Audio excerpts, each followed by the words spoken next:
Has the king returned, or is this a polished version of the same old filter? The Aquaclear line of hang-on-back filters we all know and love have been out for decades. A proven design, but it had its problems. New for 2024, the Fluval AC line of filters claims to have addressed 3 major customer concerns, and we're going to see if they have. And then I'm going to modify it and make it even better. What so many people loved about the Aquaclear line of filters was that they were cleanable. Where other brands, you had to buy cartridge inserts or you had to cut pads to fit. The new AC line of filters from Fluval have a cleanable sponge just like the older versions. There's no parts to buy when you do a service, just clean it. It comes with a carbon filter and biomedia. I recommend rinsing all this before you use it. Carbon has to be replaced every 4 to 6 weeks or so to keep its effectiveness, so you would have to replace that. Later on, we're going to go into how you can make this 100% cleanable and have to replace nothing. The filter we'll be looking at today is the Fluval AC50, rated for 20 to 50 gallon tanks with a rated flow of 200 gallons per hour on max flow. I'll be comparing it to an older model that I own already of the same size. Just for clarity, I bought this filter with my own money and I'm not being paid to advertise this filter at all. What I did like when I bought this was that they're offering a 3-year warranty and then another 2-year warranty if you register online. And with that, I think that gives me some peace of mind that it's a quality product. I'm gonna go over 3 problems that we have with the old design. First problem, the lid rattled. It was terribly annoying. The only answer was to remove the lid or trying to jam something in there, but it was drive you crazy. What they've changed is the cover is now a grid of holes. It is said to help with sound dampening. The lid fits much more snug now. They changed the motor to a new design that's stronger and quieter, cutting down on the rattling. This could have been a change to fix another problem we'll talk about later on.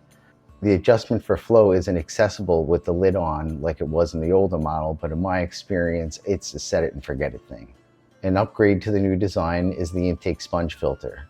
This common hack we'll talk about more later in the upgrade part of the video.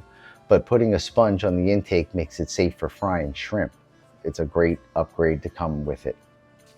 Problem 2, the filter basket would pop out. The lid would pop off and sometimes it would even flood. And this problem would be usually because the sponge on the bottom was clogged and pushed it up. But if you look at the old style filter, one side is not really attached very well. With the new filter, the basket is very well designed, fits really snug, and there's 2 audible clicks when you push it in. So you know that the filter's locked in, and it definitely takes a little bit of a pull to release it. The basket redesign now holds the sponge down much better. They have moved the position of the carbon and the biomedia to sit next to each other. The basket has openings on the side so it can recirculate, allowing for a longer contact time. With them side by side, they can be serviced separately, and this I think was the Cycleguard idea that they had, where in the past you would have to move the biomedia to change out the carbon or your Purigen. A change I'm undecided about is the circular flow that it does, and is it going to actually go through denser materials like Purigen and filter floss, or is it just going to want to flow around it, because we know it's coming up through the bottom, through the sponge, and into this chamber, and it's flooding and circulating and flowing out. I've set up a test where I'm allowing tannins to build up in this tank, and then I'm going to put in a Purigen bag and see if it will really perform well without the forced flow with this new circular flow. So hit that subscribe button and get a notification when I release the update video about this filter. Another upgrade to the new filter is they increased the size of the intake tube. This larger intake tube will flow more and less likely be restricted.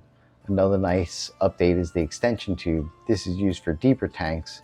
Now I have 2 tall tanks, so being able to get the filter lower in the water column means better circulation. In the past, you would have to modify it yourself or take 2 intake tubes and put them together to get the intake to go lower. Problem 3, it won't restart or it won't prime. This was what everybody hated. People threw their filters out because of it, because they had a power outage and it didn't restart.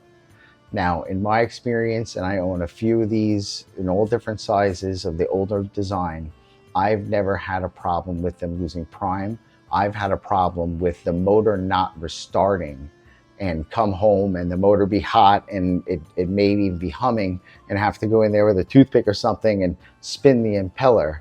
And then once it ran, it was fine and it was good. And I kind of found out over time, just having it happen, that if I cleaned out the impeller housing and that was all clean in there, I didn't have this issue.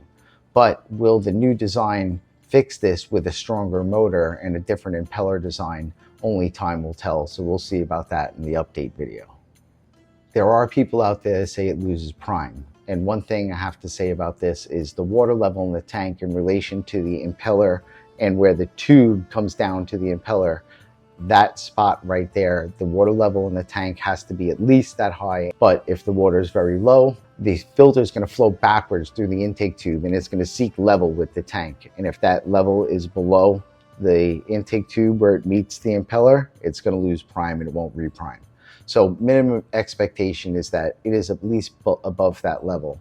View through the filter, the plastic is a little bit easier to see through, and it'll be much easier once you start your tank, unplug it, and see if your sitting water level is high enough. They've also changed the water bridge and the intake tubes being bigger.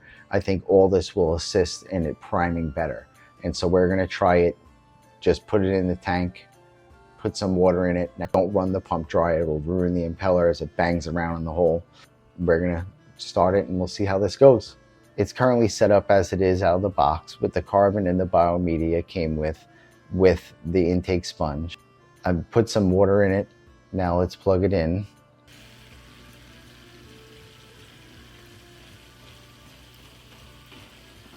It primed no problem. The last thing you got to do is that little wheel thingy at the bottom of the filter that I did in the beginning of the video. That's used to level it to your tank. Turn it and you'll see the back side of it rise up. I like to have it face forward a little bit. This will stop it trying to float over the back of the filter.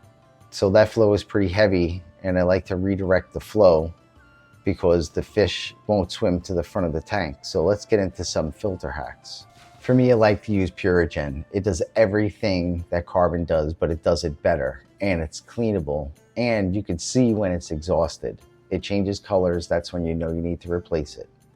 And then you can clean it and add it back to the tank. I like to buy it like this and make my own bags of it because I have multiple tanks, but you can buy it in, I think it's 100 grams bag. And then put that in place, the same size as the carbon bags, fits right in there perfectly.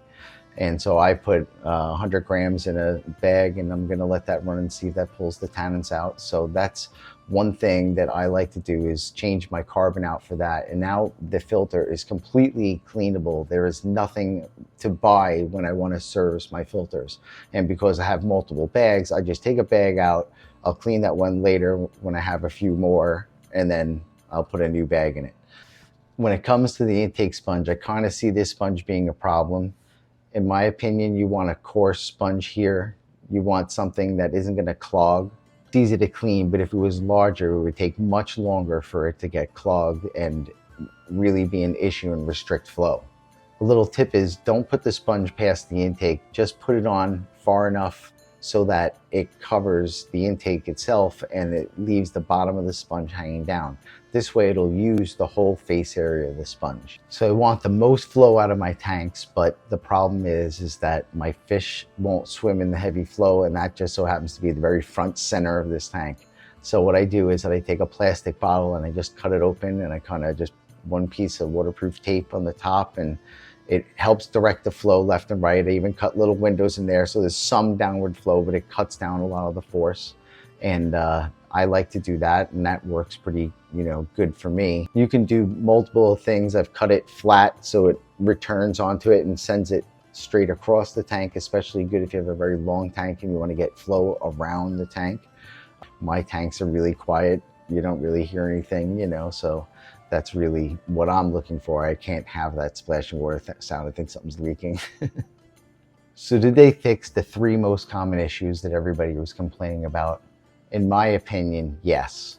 The nice upgrades that they added to it, like the sponge filter and the larger water bridge and intake tubes, makes this out of the box, ready to go quality filter in my opinion.